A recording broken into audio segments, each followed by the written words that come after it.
One summer afternoon, I met an older man named Mario Boggs on the saloon's terrace. As a young man, Boggs had been out for a run when he saw something strange. He then found himself waking up in the forest, initially unaware of where he was, but after a moment, he was able to continue his run as if nothing had happened.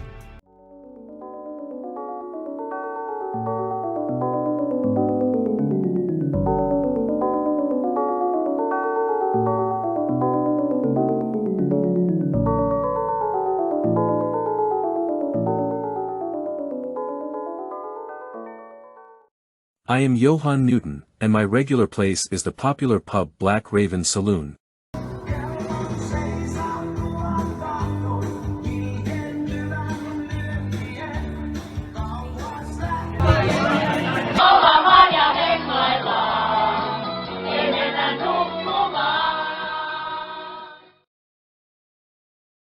Nestled among vast lakes and deep forests. There, I have a mug bearing my name. One summer afternoon, I met an older man named Mario Boggs on the saloon's terrace. He told me a peculiar story about the science fiction writer H.G. Wells. As a young man, Boggs had been out for a run when he saw something strange. He then found himself waking up in the forest, initially unaware of where he was, but after a moment, he was able to continue his run as if nothing had happened. Years later, he came across Wells's novel When the Sleeper Wakes in a Library. One of which was The Time Machine, a story about time travel. He then realized that in 1895 when Wells wrote The Time Machine he had been exactly the same age as Boggs had been when he woke up in the forest. Intrigued, he began researching Wells's life. Now he was the same age Wells had been in 1938, when Austria was annexed by Germany just like Russia wants now, attach Ukraine to himself. But what he uncovered about Wells' life was full of unexpected revelations. I ordered us another round of beers, then let Mario continue his story. And this is what he told me. Early in the morning, I went for a run, but on my way back, I experienced something strange. I watched as the sun flickered through the pine trees to my left, and it seemed to multiply into a chain of many suns. Then, in the center of each sun, faces appeared, and something in my subconscious told me that these were the faces of my ancestors from past decades and centuries. They seemed to be calling me to join them, and their expressions were all remarkably kind and familiar. Many of them bore an uncanny resemblance to me. They looked like me. I responded that I couldn't come. I still had tasks left to complete. Then I woke up. Waking up in the forest, lying on a sandy path, is a strange feeling. I stood up, unable to understand where I was, how I had gotten there, or how long I had been unconscious. I tried to recall the events and started walking along the sandy path, hoping to recognize some familiar feature in the landscape that would reveal my location. After about 15 minutes, I finally spotted a road and a small pond, and that's when my memories started returning. I now remembered my run and the sun's glimmering through the trees.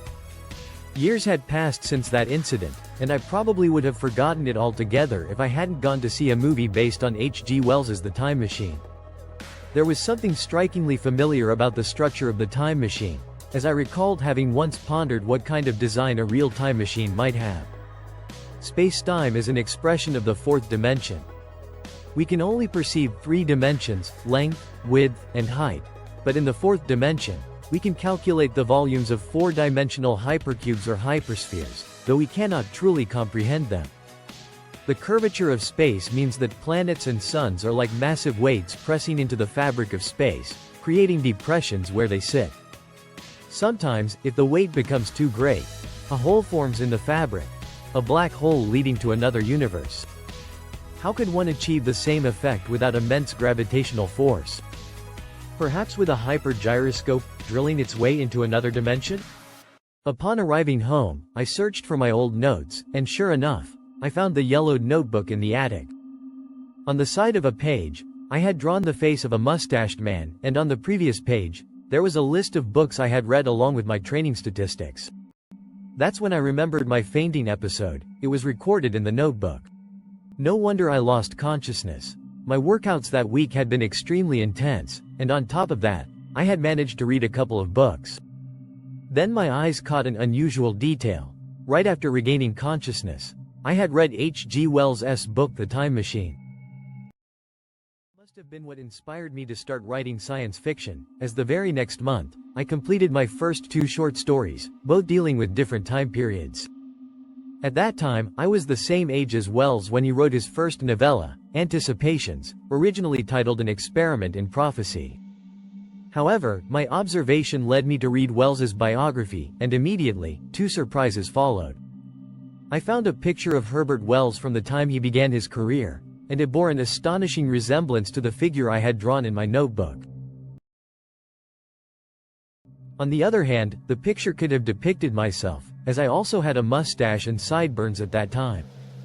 The photograph was even framed in the same oval shape as Wells's 1895 portrait, when he was 29 years old. Wells himself also had a habit of sketching little drawings in between his texts, which he later called pictuas.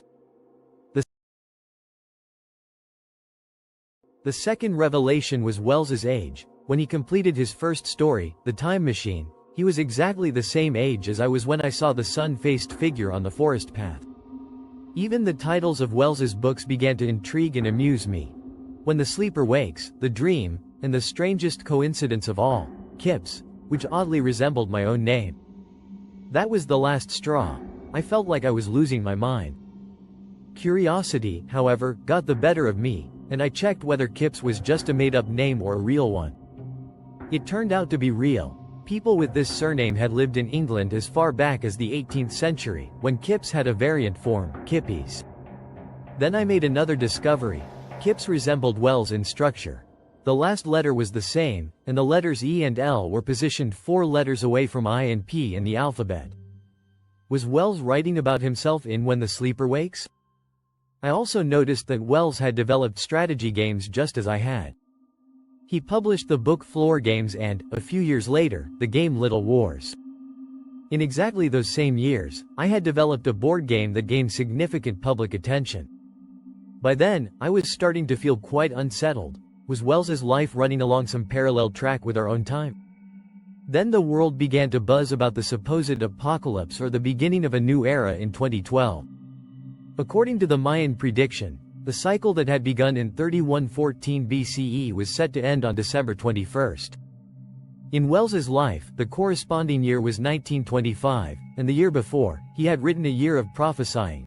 He foresaw computers, overpopulated megacities, highways, television, cassette players, tanks, bomber fleets attacking the innocent, and an atomic bomb made of uranium that would destroy cities. That was the story, you can believe it or not. When Boggs finished his story, we were left pondering the nature of time. Could time travel really be possible? There are many logical contradictions, but if time is a 4-dimensional space, then it exists at all times. Perhaps Wells is sitting at this very table beside us right now, but in a different time, one that is neither above nor below, neither to the side, but in a direction we might sense yet cannot see. We looked out at the stars, and it seemed as if space was beginning to curve above us. After this, we ordered another round of beers.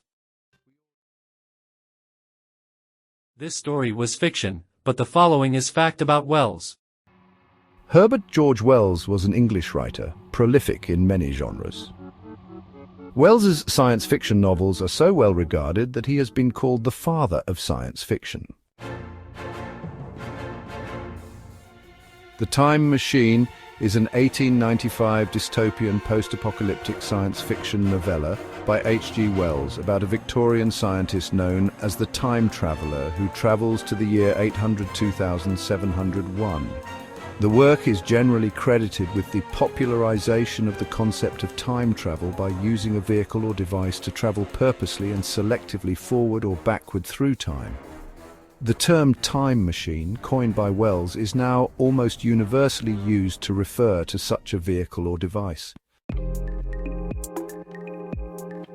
In personal life, Wells married in 1891 his cousin Isabel Mary Wells, later Jane Wells.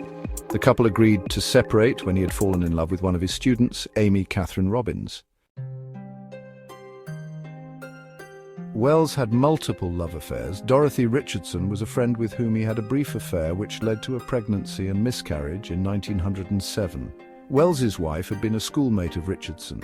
In December 1909, he had a daughter, Anna Jane, with the writer Amber Reeves, whose parents, William and Maud Pember Reeves, he had met through the Fabian Society.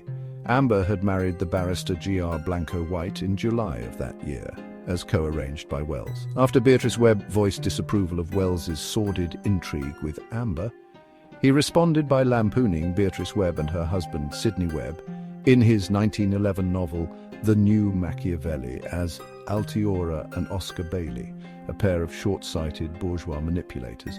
Between 1910 and 1913, novelist Elizabeth von Arnim was one of his mistresses. In 1914, he had a son, Anthony West, by the novelist and feminist Rebecca West, 26 years his junior in 1920 to 21, and intermittently until his death, he had a love affair with the American birth control activist Margaret Sanger.